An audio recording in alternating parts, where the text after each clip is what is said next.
អង្គាបអើយអូននៅទីណាឮតែវាចាមិនឃើញអូន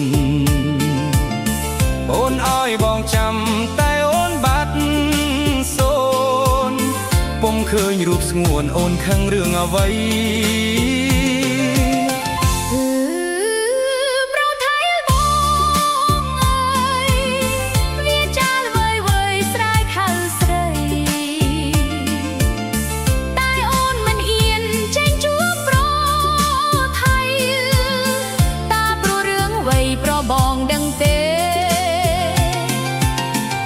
ស្ពានអើយស្ពានវែ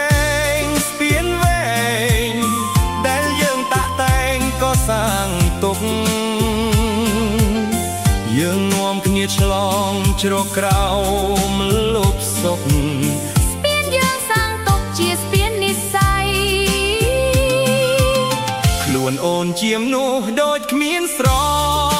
មូលមានរូបតែលតោលគ្មានទីដើរ